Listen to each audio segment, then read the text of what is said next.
আমরা এখন নীলকণ্ঠ ভোজনালয় বলে একটা রেস্টুরেন্টে খেতে এসেছি। হ্যাঁ, যেখানে আমাদেরকে থালি সার্ভ করা হয়েছে।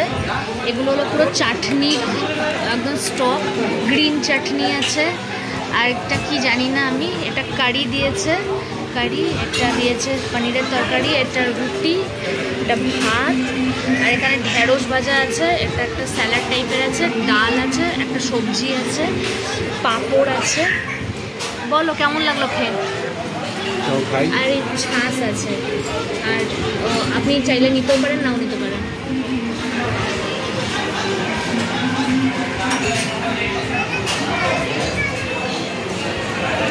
অন্যরকম পনির, কীরকম?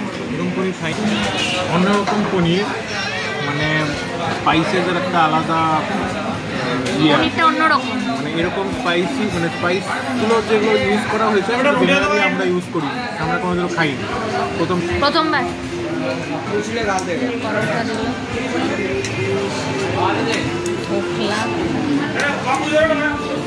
এই রেস্টুরেন্টে খালি থালি বিক্রি হয়, তাই তো? একটা মনে হয় মিষ্টি পরোটা, একটা মনে হয় আরেক মেথি টাইপের কিছু পরোটা। পরোটা খাচ্ছে, পরোটাটা পুরো ঘি একবারে ডোবানো। আর লকির তরকারিটাও ভালো, খুব একটা অতটা আহামরি না, বাট ভালো।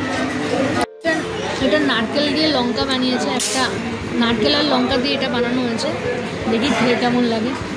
একটু নিলাম, লঙ্কা আর নারকেল মেশানো, খেতে দারুণ ছিল এটা। তাহলে এগুলো বাজরার মক্কার রুটি, তারপরে এটা একটা বিটরুটেরও রুটি দিয়েছে।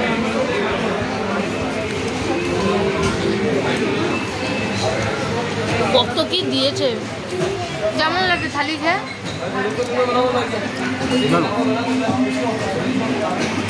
বিটরুটের রুটিটা কীরকম খাও?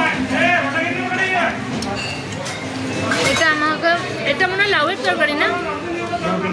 হ্যাঁ, তাহলে এটা কিসের তরকারি?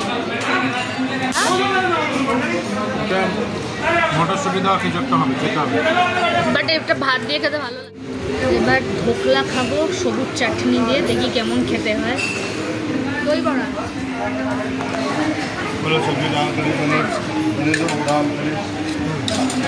কেমন খেতে?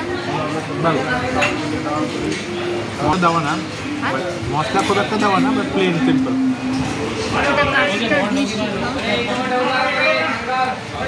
কি মিষ্টি এটা? খাই না, কোনো খাই না, অ্যাভারেজ, খুব একটা বেশি মিষ্টি না, এবার গা গোলাপ এরকম টাইপের সিম্পল, অল্প মিষ্টির মধ্যে ফ্রুটসও দেওয়া আছে।